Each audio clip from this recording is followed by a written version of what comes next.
Hi, folks. This is Elgin, Subway Surfer Bowling, your creative caricature marketing consultant.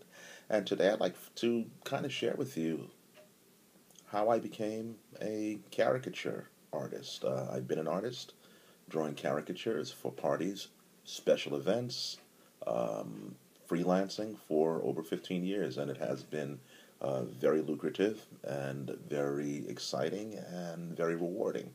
But I wasn't always a caricature artist. In fact, I started doing this in a very unlikely way. At first, I worked as a 911 emergency operator for the New York City Police Department.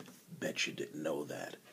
Anyway, loved the job because I was helping people in a tangible way, but it was also very, very stressful, as you might imagine, handling for 8 hours calls about murder, death, killing, robbery, rape, breaking in, fires, all of that. But what I loved about it was, at the end of the day, I knew beyond a shadow of a doubt that I actually helped somebody, and that I also had to engage people. I had to be focused. I had to be there. And if I failed at my job, somebody was seriously injured, hurt, or died. That's a lot of pressure, but I love that kind of pressure. Um, my job was downsized when Mayor Giuliani came into office and started cutting things, but that's another story. At any rate, I started looking for a job and found out that the whole industry had changed. I was always able to get a job pretty easily, but then everything became computerized. So I started working for some temp agencies, doing little computer jobs, and figured, well, I got sort of this art talent and ended up at a local newspaper, the Canarsie Courier in New York City and in Brooklyn, New York. And I was working as a graphic artist there for absolutely horrible pay. I mean, the pay was so low, I can't even tell you about it. But it was kind of in the art field. I was in charge of making uh, half page, full page, three-quarter page display ads, and I learned about print advertising. So I'd have to say, even though the pay was low, I learned some valuable things about advertising and presenting my work, which I use to this day as a result of that. But I digress. This one ad came in for a party planner, Larry-youngstein, who had a store called Havin-a-Party in Brooklyn, in Canarsie. Um, and nobody wanted to take this ad because Larry just crowded the ad with every conceivable thing that he did. We got balloon artists, we got this, we got dancing bears, and da da da da da, and it was just so crowded that, people were swamped with work that day and nobody wanted to take this ad. And so I looked at this ad and I said, I'll do it. And so I managed to do his ad and then brought it over to him.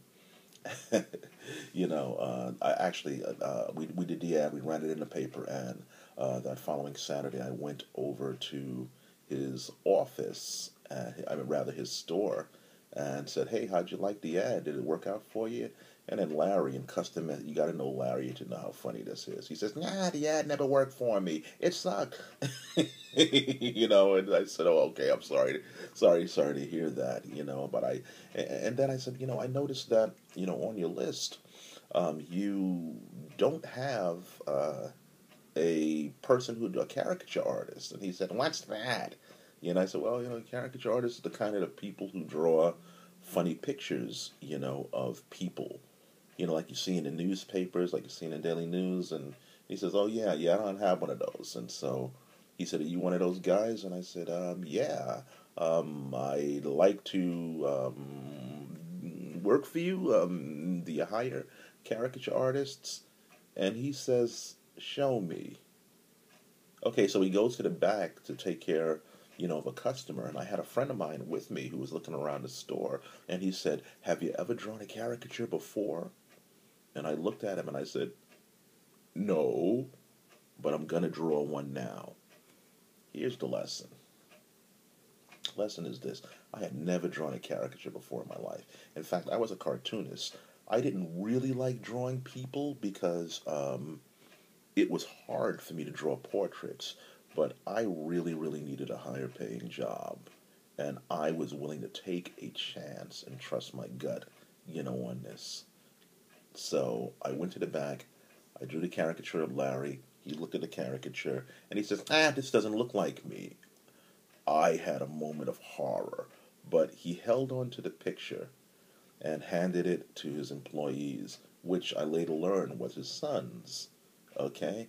They looked at the caricature and they all started busting out laughing because, like most people, Larry probably thought at the time that he was better looking than he actually was objectively. But they pointed it out. Oh, yeah, that's you, that's you, that's your nose, that's your smile, da da da da da, And so, taking on their recommendation, he says, okay, you're hired. How much do you want? And I kind of sheepishly said, 75 an hour, and kind of cringed a little bit. And he says, all right. And that was it. That was how I got started. I will tell you part two of this in another broadcast because there's a whole wild story, and I really don't want to go over this. I really want to tell you the whole story. But if there's a moral to this segment right here, it's take a chance on your own success. We'll be right back. This is Elgin Subway Surfer Bowling, your creative caricature marketing consultant.